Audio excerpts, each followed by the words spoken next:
Hello guys, कैसे हैं आप सब। तो स्वागत है आपका अपने YouTube channel the study zone में। तो जैसा कि आप सभी को पता है, हम एक सीरीज लेके आए हुए हैं जिसके अंदर हम 6th क्लास से 10th क्लास तक के मोस्ट इंपोर्टेंट क्वेश्चन जो पेपर में आते हैं उन्हें कराते हैं। तो आज इसी के साथ हम आपको जो 9th क्लास का हिस्ट्री का चैप्टर रहता है आपका फ्रांसीसी क्रांति, उसके कुछ मोस्ट इंपोर्टेंट क्वेश्चन लेके आए हैं। तो आइए बिना किसी वक्त गवाए शुरू करते हैं अपने क्वेश्चन की तरफ। चलो शुरुआत करते हैं अपने क्वेश्चन से। जो पहले क्वेश्चन हमारे आते हैं जो 1 या 2 नंबर के आते हैं, पेपर में काफ़ी बार पूछे जाते हैं, 1 या 2 अंक वाले क्वेश्चन होते हैं हमारे। तो इसकी शुरुआत करते हैं हम। तो पहला क्वेश्चन है, फ्रांसीसी क्रांति कब हुई। जैसा कि आपका चैप्टर ही यही है कि फ्रांसीसी क्रांति, तो इसमें ये पूछा जाता है कि फ्रांसीसी क्रांति हुई कब थी। तो पहला को आंसर हो गया इसका 14 जुलाई 1789 को ये हुई थी। ठीक है। और अगला क्वेश्चन है हमारा, फ्रांसीसी क्रांति के समय फ्रांस के सम्राट कौन थे। तो ये थे लुई 16, जो इसके कौन थे, सम्राट। और फ्रांस के समाज का वर्ग विभिन्न कितने वर्गों में बांटा गया। जैसे आपने चैप्टर पढ़ा होगा तो आपको पता होगा ये कितने वर्गों में बांटा गया था। तो जो पहला वर्ग था वो कौन कौन से थे। पहले वर्ग के अंदर आते थे हमारा जो पादरी वर्ग आता था, दूसरे वर्ग के अंदर कुलीन वर्ग, और तीसरे के आता था साधारण जनता। ये आया करते थे। ठीक है, ये आपको याद रखना है। और ये अगला क्वेश्चन है आपका, टाइड और टाइल में क्या डिफरेंस होता है, ये पूछ लेता है। तो जो टाइड था, नामक कर कौन वसूलता था। तो मतलब ये कर था एक तरीके से, यानी जो हम एक तरह टैक्स देते हैं ना, वो होते हैं ये। तो ये नामक कर तो टाइड वाला जो कर है वो कौन वसूलता था, चर्च और गिरजाघर के लोग। और जो टाइल वाला होता था, इसे क्या कहते थे, तो इसे साम्राज्य को दिया जाने वाला प्रत्यक्ष कर। साम्राज्य यानी जो जनता उनको दिया करती थी, मतलब राजाओं को दिया करती थी, वो होता था प्रत्यक्ष कर, मतलब सीधे तौर पर दिया जाता था, वो लिया जाता था उनसे। और तीसरे वर्ग में कौन कौन से कर चुकाने पड़ते। जो तीसरे वर्ग के लोग थे उन्हें कौन कौन से कर चुकाने पड़ते थे भाई, वो एक तो टाइल वाले और टाइड, इन्हें दोनों तरह के कर चुकाने पड़ते थे। ये याद रखना। आप आगे बढ़ते हैं। फ्रांसीसी क्रांति का तत्कालिक कारण क्या था। जो फ्रांसीसी क्रांति हुई थी उसका तत्कालिक कारण क्या होता है। तत्कालिक मतलब उसका जो मेन होता है, या उस टाइम पे होने वाली क्रांति हुई किसी चीज, जैसे कोई चीज घट गई हमारे साथ, तो उसका मेन कारण क्या हो जाता है, उस समय पर वो क्या चीज हुई थी जिसकी वजह से वो हुई थी। तो ये है, लुई सोल्वे द्वारा नए कर लगाने के प्रस्ताव को फेल करना तथा जनता का आक्रोश। मतलब उसने कोई ऐसी नीति बनाई, आपने चैप्टर पढ़ा है तो, जो लुई सोल्वे के द्वारा बनाई गई कुछ नीतियां थी, उससे जनता में आक्रोश आ जाना, इसकी वजह से क्रांति हुई वहां पर। ठीक है। बास्तिल क्या था ये बताना है। राजा का दुर्ग निरंकुशता का प्रतीक। मतलब जो दुर्ग होती है, मतलब एक बुरी तरीके से, और निरंकुशता का होता है मतलब एक तो लगातार वो आता जा रहा है राजा, जिसकी सरकार लगातार चलती जा रही है, जिसपे कोई लगाम नहीं है, वो होती है निरंकुश। ठीक है। आगे बढ़ते हैं हम अपने। फ्रांसीसी क्रांति का मुख्य नारा क्या था। तो ये मेन क्वेश्चन हो जाएगा आपका, तो इसे आप टिक लगा लीजिएगा, ये आप पूछ लेता है पेपर में। तो फ्रांसीसी क्रांति का मुख्य नारा था स्वतंत्रता, समानता और बंधुत्व, यानी लिबर्टी, इक्वलिटी एंड फेटर्निटी। ठीक है, ये आपका हो जाता है। आगे बढ़ते हैं। फ्रांसीसी क्रांति का सबसे बड़ा योगदान क्या था भाई। फ्रांसीसी क्रांति का योगदान क्या था, स्वतंत्रता एवं लोकतांत्रिक अधिकारों का विचार, ये बताना है आपको। अब बढ़ते हैं हम अपने, जो हमारे 2 नंबर वाले क्वेश्चन आ जाते हैं, तो वो चीज है इसमें। तो स्टेट क्या थे इसके अंदर। तो फ्रांस की समाज व्यवस्था 3 वर्गों में यानी स्टेट में बटी हुई थी। पहला पादरी वर्ग, दूसरा कुलीन वर्ग, और तीसरा तीसरा स्टेट था वो सामान्य जनता के लिए हुआ करता था। ठीक है। अब रियलिक किसे कहते थे। जो रियलिक होते हैं वो कौन होता है, रियलिक किसे कहते हैं, उन पवित्र पुस्तकों को कहा जाता है, पवित्र पुस्तक कहा जाता है जो धार्मिक और ऐतिहासिक रूप से महत्वपूर्ण मानी जाती थी, उन्हें क्या कहा जाता था, उन्हें रिलिक कहा जाता था। ठीक है। हिंदी में भी इसे रियलिक ही कहते हैं, तो उससे कंफ्यूज मत होइएगा, ये तो इंग्लिश में लिखा हुआ है। अब आगे है, तस्वीर किस महिला की है और यह क्या नाम दर्शाया गया है। तो तस्वीर यहाँ पे थोड़ी मिसप्रिंट है, मैं आपको अभी लगा दूंगा, इसमें थोड़ी देर बाद प्रिंट कर दूंगा। तो ये बताना है, ये एक वो थी जो लिबर्टी नामक एक महिला थी, उसकी थी, वो फ्रांस की स्वतंत्रता का प्रतीक है। ठीक है। महिलाओं के हाथ में क्या था, वह क्या दर्शाता है। महिलाओं के हाथ में तिरंगा झंडा है जो स्वतंत्रता, समानता और भारतत्व का प्रतीक है। और हाथ में एक टूटी हुई जंजीर है जो दास्ता के अंत का प्रतीक है। मतलब एक तरह टूटी हुई जंजीर, मतलब जिसे कहते हैं अगर हमें किसी चीज को फोर्स करा जाए, हमें किसे बांधा जाए और जब वो टूट जाती है, तो उस चीज का प्रतीक था। किस महिलाओं को प्रतीक के रूप में प्रस्तुत करना किसका प्रतीक था, किसी महिलाओं को, सॉरी, है ना। तो एक महिलाओं को प्रतीक के रूप में प्रस्तुत करने का स्वतंत्रता, समानता और भारत के आदर्श का प्रतिनिधित्व करता है। मतलब कोई महिला होती है वो किसका प्रतीक माना जाती है, तो वहां पे बताया गया था उसमें स्वतंत्रता, समानता के उन्हें भी ये चीज देनी चाहिए, उन्हें भी स्वतंत्रता देनी चाहिए, उन्हें भी समानता देनी चाहिए। ठीक है, आगे बढ़ते हैं हम अपने जो है पूर्वी तटवर्ती क्षेत्र के किन्हीं दो बंदरगाहों के नाम बताइए। तो आपको पता होना चाहिए ये कौन कौन से बंदरगाह होते हैं हमारे। एक होता है भाई विशाखापट्टनम बंदरगाह, जहां पर व्यापार और यातायात संचालित किया जाता है। दूसरा, और कांगेपुर तट पे चेन्नई और विशाखापट्टनम, अच्छा ये दोनों थे वहीं पे लिखे हुए हैं, मैं ध्यान नहीं दिया। चेन्नई और विशाखापट्टनम प्रमुख बंदरगाह थे वहां के। ठीक है, पुर्तगाली कौन थे और उनका उद्देश्य क्या था? पुर्तगाली यूरोप देशों के निवासी थे जो भारत में व्यापार यानी विशेषकर मसालों के लिए और समुद्री मार्गों के खोज में आए थे। अब हमारा जो थर्ड क्वेश्चन है इसमें मतलब जो आगे बढ़ रहे हैं हम, वो 1790 के जैकोबिन क्लब की सदस्य सूची में किस वर्गों के लोगों को प्रमुख स्थान मिला? कारण बताइए।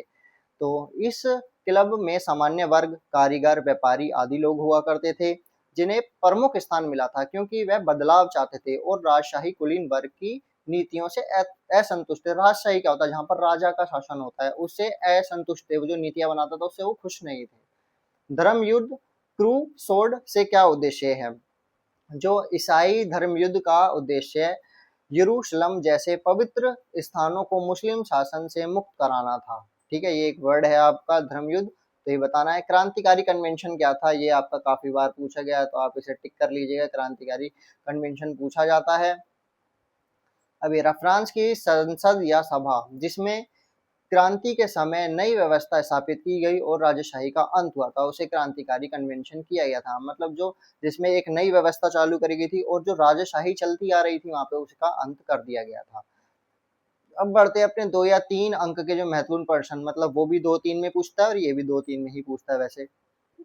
अब ये फ्रांसीसी क्रांति कहाँ और कब हुई थी हम पढ़ा चुके हैं ऊपर। 3 स्टेट फ्रांसीसी समाज में 3 स्टेट कौन कौन से थे ये भी, पर इसमें जो एक्सप्लेन कर दिया है वो चीज है। ठीक है, तो आप इन्हें ध्यान रखिएगा। फ्रांसीसी क्रांति के मुख्य कारण क्या थे? तो पहला था सामाजिक असमानता, आर्थिक संकट, करों का बोझ और खाद्य संकट और राजशाही की कमजोरी मुख्य कारण थे। और राज्यसभा नेशनल असेंबली क्या थी? नेशनल असेंबली होती क्या है? यह तीसरे स्टेट के प्रतिनिधियों द्वारा 1789 में बनी एक सभा थी जिसने फ्रांस में लोकतंत्र की दिशा में कदम बढ़ाया था। ठीक है, बास्तिल के किले क्यों महत्वपूर्ण था? जो बास्तिल का किला था वो महत्वपूर्ण क्यों था? तो बता देते हैं जरा। बास्तिल किला राजा की निरंकुश सत्ता का प्रतीक था। निरंकुश यानी जो लगातार चलती आ रही थी सत्ता, उसका प्रतीक था। इसके कब्जे से जनता ने अपनी असहमति जताई और क्रांति की शुरुआत की। मतलब जैसे कोई चीज मानी जाती है जिसपे हमारा हक होता है, अगर उस पे ही कब्जा कर लिया जाए पहले ही, तो एक तरीके से वो राजा की हार मानी जाती है। यानी किसी जैसे कोई देश है उसकी राजधानी पर कब्जा कर लिया जाए तो उस देश की हार मानी जाती है वो। ठीक है, तो ऐसे ये था।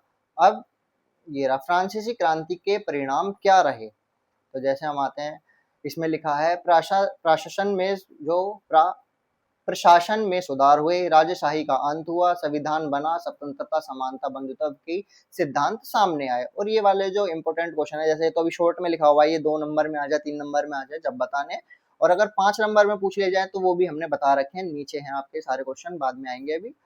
अब फ्रांसीसी क्रांति का सबसे बड़ा योगदान क्या था? यह स्वतंत्रता, समानता और लोकतंत्र के विचारों को विश्व भर में फैलाने वाली क्रांति थी। मतलब जहां से एक चिंगारी उठती है कि भाई हमें स्वतंत्रता चाहिए, हमें समानता चाहिए, क्योंकि सभी लोगों का हक है ये, तो इसलिए इसे विश्व भर में फैल गई। तो ये था इसका सबसे बड़ा योगदान। ठीक है, अब फ्रांसीसी क्रांति में सामाजिक और आर्थिक कारण लिखिए। जैसे ये क्वेश्चन आ जाते हैं आपके, फ्रांसीसी क्रांति में सामाजिक आर्थिक कारण लिखिए, ये बताने हैं आपको। ये 5 मार्क वाले क्वेश्चन है, जो जैसे मैं अभी बता रहा था आपको, ये सारे 5-5 वाले आएंगे अब। और उसके बीच में क्वेश्चन बेशक ऊपर नीचे हो गए हो, पर मेन है कि आपके क्वेश्चन इंपॉर्टेंट है। ठीक है, अब ये रहा बास्तिल का किला था, जो महत्व क्या था और इसने उन जन सामान्य क्यों घृणा करते थे? जन सामान्य यानी जो लोग होते थे, जनता, वो उनसे घृणा क्यों करती थी? जैसे पढ़ लेते हैं इसे। बास्तिल पेरिस का एक किला था और राज्य का जेल था जहां राजा अपने विरोधियों को बिना मुकदमा चलाए कैद में डाल सकते थे। जनता इसे अत्याचार, राजाशाही दमन और स्वतंत्रता की हानि मानती थी। इसलिए 14 जुलाई 1789 को बास्तिल के किले पर हमला हुआ, जिससे यह फ्रांसीसी क्रांति का प्रतीक बन गया था। ठीक है। अब ये रहा, तृतीय स्टेट में क्रांति की क्या भूमिका निभाई। जो तृतीय स्टेट था, तृतीय वर्ग था, इसने क्या भूमिका निभाई। इसमें किसान, मजदूर, दस्तकार और मध्य वर्ग के लोग शामिल थे। कोई भी राजनीतिक अधिकार प्राप्त नहीं था इन लोगों को। इन्हें लोगों को विशेषाधिकार प्राप्त वर्गों का विरोध किया, राष्ट्रीय भाषाएं गठित और क्रांति का नेतृत्व किया, जिससे सामाजिक और राजनीतिक बदलाव हुए। अब जो ये क्वेश्चन आता है आपका, सब्सिस्टेंस क्राइसिस क्या था, इससे क्या समझते हैं आप। ये मेन है आपका, पूछ लेता है, वर्डिंग काफी बार आ रही है पेपर में अभी बीच बीच में, तो इसे पढ़ना आप। इसका अर्थ है जब जनसंख्या की मूलभूत जरूरतें जैसे खाना पीना पूरी ना हो पाए। फ्रांस में 1788 से 1789 के दौरान खराब फसल, खाद्य वस्तुओं के दाम बढ़ने, बेरोजगारी के कारण जनता अत्यधिक संकट में थी, जिससे राजनीतिक अस्थिरता बढ़ गई थी। ठीक है, ये क्वेश्चन है। जो क्राइसिस होता है यानी उसमें मतलब एक तरीके से भुखमरी हो जाना या आपातकाल लग जाना, कुछ वो चीज आती है। अब फ्रांसीसी क्रांति में कौन कौन से वर्ग लाभान्वित हुए, मतलब किन को फायदा हुआ।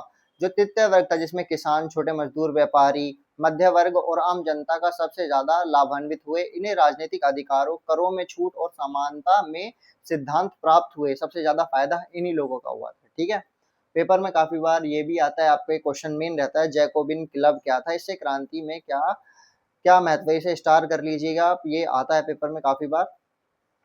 तो जैकोबिन क्लब फ्रांस की क्रांति के दौरान सबसे प्रभावशाली क्रांतिकारी संस्था थी, जिसका नेतृत्व मैक्सिमिलियन रोबेस्पियर ने किया था। इस क्लब में राजा का अंत, गणतंत्र की स्थापना और नए कानून की शुरुआत में महत्वपूर्ण भूमिका निभाई थी। अब जैसे मैंने बताया था आपका, फ्रांसीसी क्रांति के मुख्य कारण क्या थे, ये आपका ये हमने दे दिया है। जो 5 नंबर में पूछा जाएगा आपका, तो वो फुल एक्सप्लेनेशन के साथ है। अगर 5 नंबर में पूरा पूरा है तो ये वाला बताना है आपको। ठीक है, ये रहा जो आर्थिक संकट, सामाजिक असमानता, राजनीतिक कारण, ये और ये सारे थे। ठीक है, अब है घोषणा पत्र।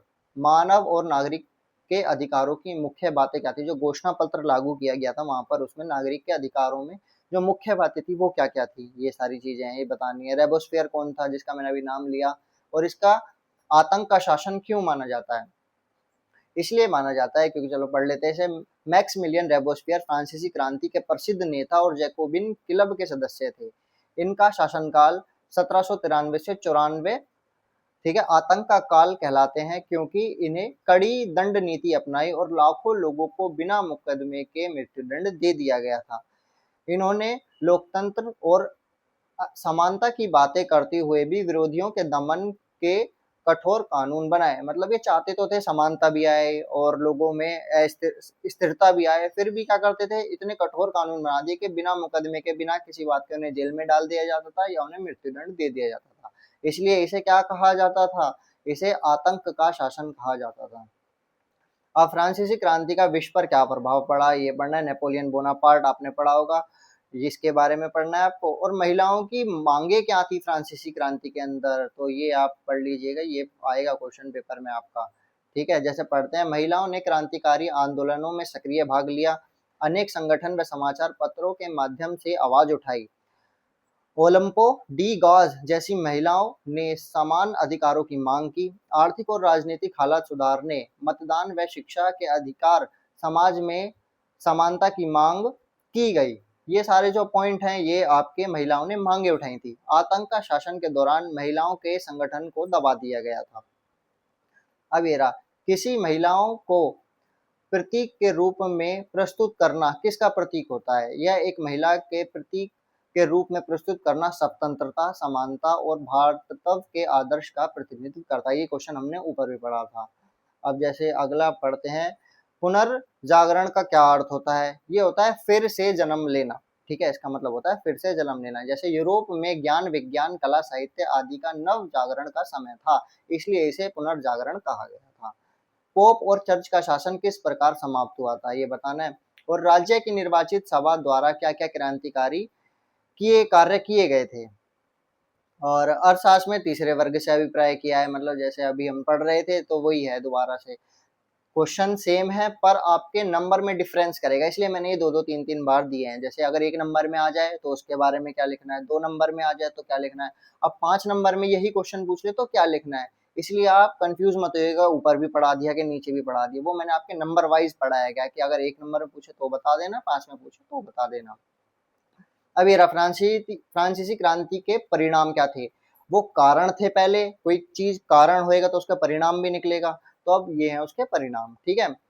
अब यार फ्रांसीसी क्रांति को सामाजिक राजनीतिक दृष्टि से आवश्यक क्यों माना गया, तो पहला पॉइंट है क्रांति ने समाज में बराबरी, स्वतंत्रता और लोकतंत्र को जन्म दिया, विशेषाधिकारों और भेदभाव का अंत किया, इस वजह से उसे सामाजिक राजनीतिक दृष्टि से आवश्यक माना गया है।